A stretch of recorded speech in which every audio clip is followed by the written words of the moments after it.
Hello guys, welcome to my channel. This is me Sharmila Bhandari from Pokhara. अनि आज हामी बाहिर जाँदै छौं भूमदी कालाबाङमा बनेको बुद्धको स्ट्याचु हेर्नलाई।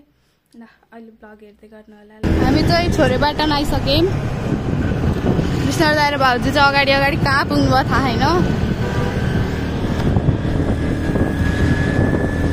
यस्तै छ। यहाँ चाहिँ छ शान्ति स्तूपा।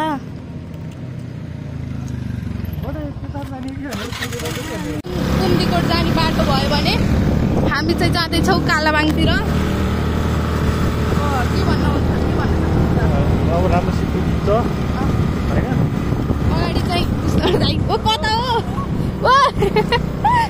फाइनल्ली हामीले चाहिँ हाम्रो डेस्टिनेसन यहाँबाट देखिसकेका छौँ। त्यहाँमाथि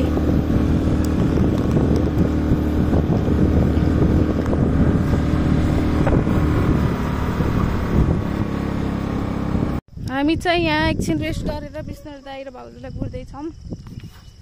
look at the view guys.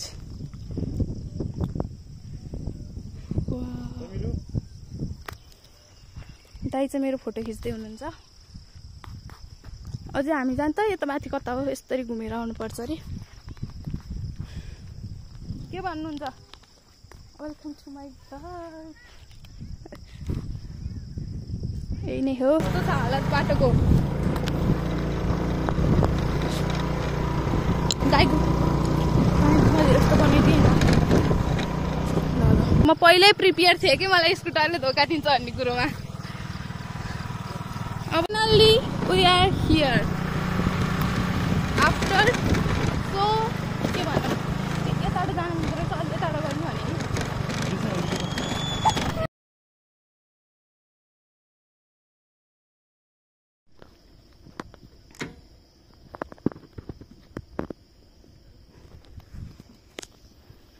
हामी चाहिँ फाइनल्ली आयो। भाउजू चाहिँ एक्सर्साइज गर्दै हुनुहुन्छ। 1000 रुपैयाँ दिने रे भाउजूले दाइले वहाँसम्म बोकेर लैजाने। रोक्न त पाइयो नि हैन, यसो अलिअलि आराम सास फेर्नु परेन। मलाई बिसाउनु पाइएन। ल यही लिएर बिसाउनु के रेस्ट गरेर मैले रेस्ट गर्न पाएँ त। ल ल्याउनु। अनि अलिअलि छोड्नु। ल माथि जम्मा पुराउनु पर्यो। हामी चाहिँ हेरेको हेरे। भन्दै माथि गएर खिच्छु। ल है त ल बिहामा भाइले बोक्यो अहिले।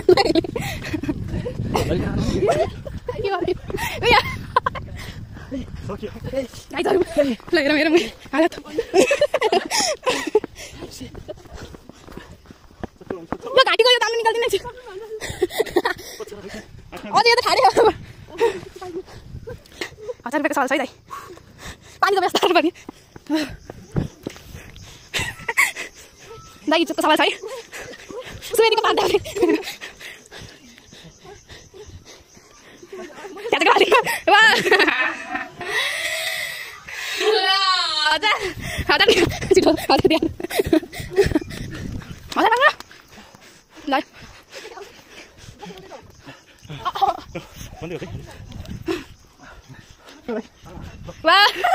मेहनत फल त अलि यस्तो राम्रोसँग त हुकुमा राख्नु पर्ने।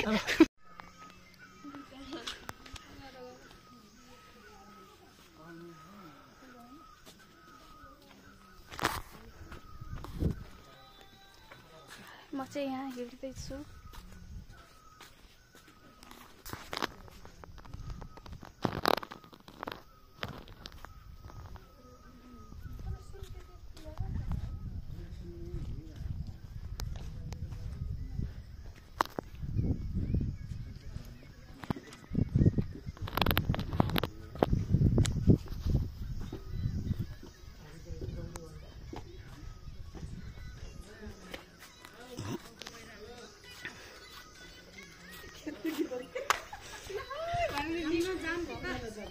Wow.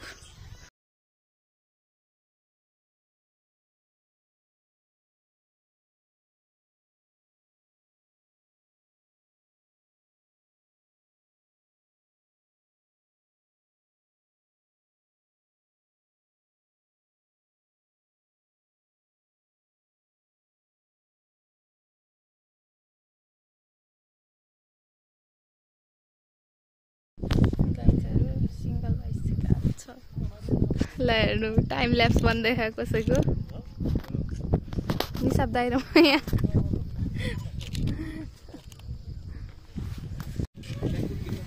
अब चाहिँ हामी यहाँबाट फर्किँदैछौँ हेलो गाइज सबैले शेयर सब्स्क्राइब गरिदिनु ब्लग गरिदिनु डिसलाइक गरिदिनु ब्लग गरिदिनु के रे गाइज अब चाहिँ हामी यहाँबाट फर्किँदैछौँ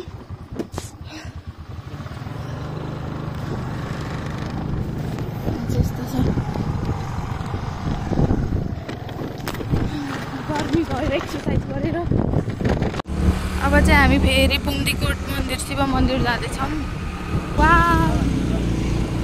दाइ कहाँ हो यता म झन्छु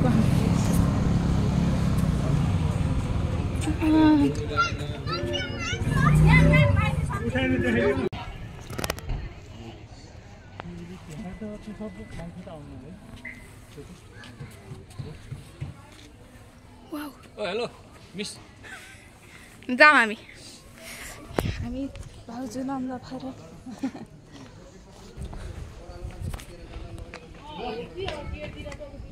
वाउ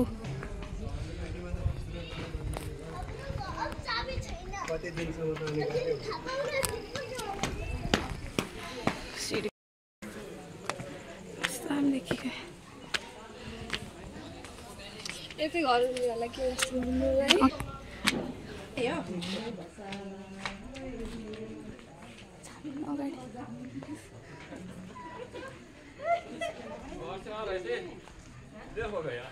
यता हेर्नु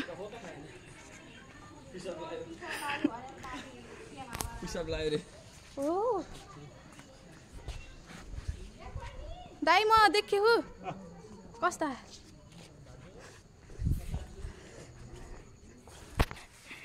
हर हर हर हर महादेव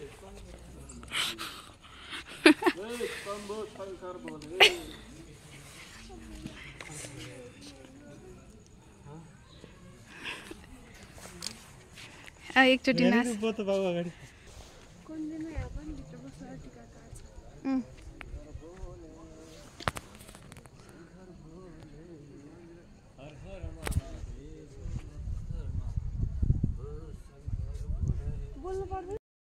हर हर महादेव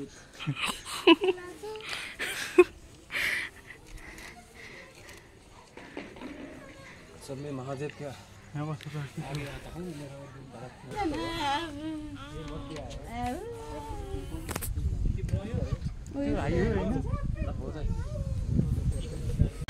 बल्ल फर्कियौँ हेरौँ अगाडि 9 बजिसक्यो